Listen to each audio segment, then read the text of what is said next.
Hi, this is Matt Bradley-Tschirgi, and if you like what you see, me talking about Final Fantasy Pixel Remaster, all 6 of those games are going to come out sometime this year in 2021, I imagine, but thanks to listener Stoneman Gavin for tipping me off to the release date of Final Fantasy IV Pixel Remaster. Went live on Steam. It is coming out September 8th, 2021. And among other things, this means for the very first time, you can pre-order Final Fantasy IV Pixel Remaster individually at 20% off until September 23rd. Took kind of a deep dive into Final Fantasy IV, some different release versions, and I think you'll like some of this history for context. And there's a screenshot I forgot last time, so let's go.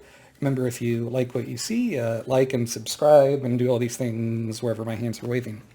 So I was looking here at the calendar, and they gave this announcement, right, of Final Fantasy IV Pixel Remastered yesterday on August the 24th. It says, hey, 2 weeks until Final Fantasy IV Pixel Remastered. And I go, well, wait a second. If they're going to give 2 weeks notice, could that mean potentially that when we get Final Fantasy IV Pixel Remastered on September 8th, they might do a 2-week pre-order notice for Final Fantasy V, just roll into the next one and keep doing that? If that's the case, theoretically you could have Final Fantasy V Pixel Remaster come out on September 23rd, and Final Fantasy VI, by that 2-week pattern, could come out on October 6th, 2021. I think that'd be pretty cool. I still kind of wish, they came out with Final Fantasy IV, 5, and 6 all in one day, like they did with 1, 2, and 3.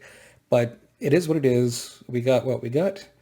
And we'll have to see. But I mean, that 9/23 date, as far as the cutoff date for the 20% discount, applies both to the individual titles and the bundles of Final Fantasy 1 through 6 Pixel Remaster.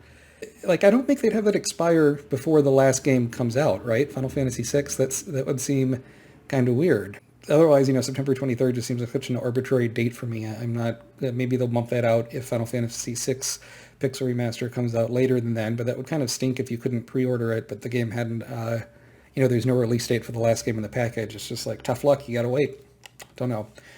All right, on to the screenshot I forgot to discuss last time. They posted screenshots of Final Fantasy IV Pixel Remaster up on Steam, and here's one that's important for a variety of reasons. We see Cecil. This is early in the game. He's using a special darkness power, which is like a wave of darkness. He does it in the introduction sequence where he's fighting the floating eyeballs, and as he's leading his Red Wing commandos to go to Mysidia to get the water crystal. And this power, it was not in the original version for the Super Nintendo. I've said this before, but it bears repeating because it still confuses people to this day. Final Fantasy IV, which is how it's known around the world now, was released in the United States as Final Fantasy II. You get some older fans like me when when they think Final Fantasy II, the first one that comes to mind is actually Final Fantasy IV. To add insult to injury, the SNES version we got, it has not a great translation. You can find out more about the different translation differences at Legends of Localizations. It's a really good site. I'll put the link in the show notes.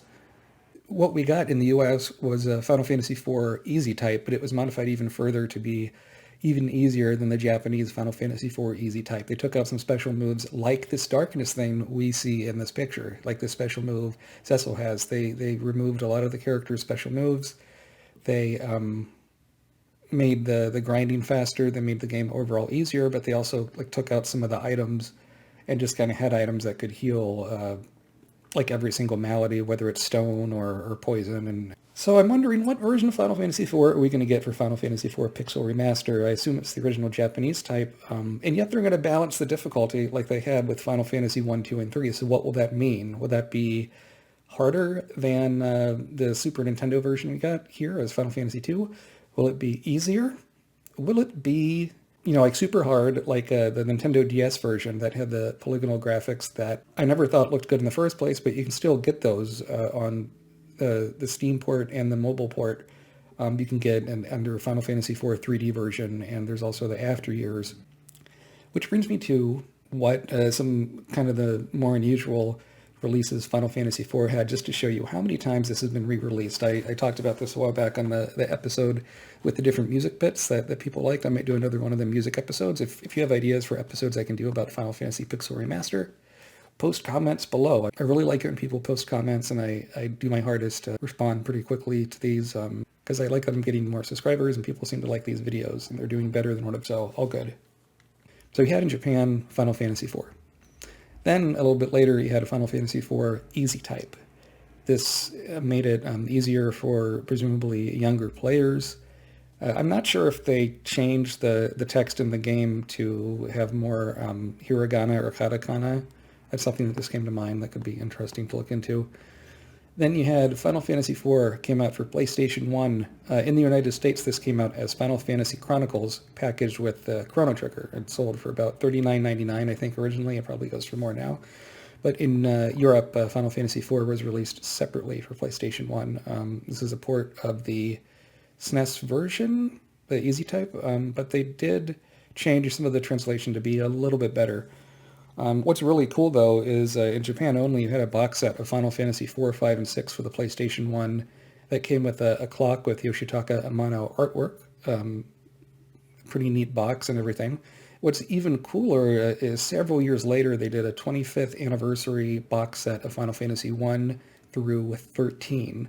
So that means you had PS1, PS2, and PS3 games in there, all in the same box, all with Yoshitaka Amano artwork on the disc. I mean, this thing goes for a lot. I've seen it running for around $500 or something on eBay. But this looks really neat. I love Amano artwork, and I mean, this would be a cool collector's item to display on your nerd shelf. As you can see, I just have the wall back here, and that door leads to a mysterious dark dungeon. No, it just leads to my bathroom. Nothing terribly exciting. So after the PS1 versions of Final Fantasy IV came out on the WonderSwan, which is kind of like a Game Boy Color. The graphics are a little bit better than Game Boy Color. The music is a little bit better than Game Boy, but not as good as SNES. So the music is actually a downgrade on that version. And the graphics look kind of smeary from all the footage I've seen. Then you got a GBA port, Final Fantasy IV Advance. For the Nintendo DS, got that Final Fantasy IV port with the 3D sort of graphics. And then years later, it got a sequel called Final Fantasy IV After Years that talks about Cecil's son, Theodore, which is such a dumb... Anyway, yeah, Final Fantasy IV After Years came to mobile phone in Japan only, in chapters. Also came out on the Wii. Sold over 1 million copies of on the Wii version beyond like the initial demo chapter. And one of the better packages of Final Fantasy IV you can get is the PSP version, which is called the Complete Collection, which has Final Fantasy IV, Final Fantasy IV After Years, and the Interlude, which takes place in between the two. And only on that PSP version, which is too bad. I'd love to see it somewhere. And so it does go to note, I spoke about After Years just now, this Final Fantasy IV Pixel Remaster is just the original game. It does not include After Years. However, you can still get Final Fantasy IV After Years on Steam. It'll be listed as 3D version, which uses the graphics from the Nintendo DS version to do Final Fantasy IV The After Years, because it reuses a lot of old dungeons and old characters and things, even though you're playing the son of the main character Cecil from Final Fantasy IV. So I hope you like this update. So Final Fantasy IV Pixel Remaster coming out September 8th, 2021. A little bit less than 2 weeks. I'm very excited to play it. It was the first Final Fantasy I played that blew me away, and I might talk about, I might rank like the Final Fantasy games. Would that be a fun video? I don't know. If you have video ideas, I'd love to hear some. Post in the comments. Who's your favorite Final Fantasy IV character? For me, it's Edward the Bard. Post all that stuff below. Like, subscribe. Oh, throwing things around everywhere. Follow me on Twitter at MATWBT. And check out my podcast on movies and video games, Sequelcast2 at sequelcast2.com. And you can buy my books at matwbt.com, or just go on Amazon and search my name, Matt Bradley-Tschirgi. And there you go. So next time we will be talking about some other topic. I don't know. I'll see what everyone says in the comments and go from there. We'll definitely have one out before Final Fantasy IV Pixel Remaster's releases. This is Matt Bradley-Tschirgi, and as Sid, the engineer, probably said, it's time to fix my airship. He probably didn't say that, but he loves his airship, and he loves explosions and bombs. He's a party member that I like a lot in this game, even though he's kind of goofy and kind of a joke. He looks really ridiculous with his big beard, just like this one. Anyway, here you go. Hope you enjoyed it. Bye.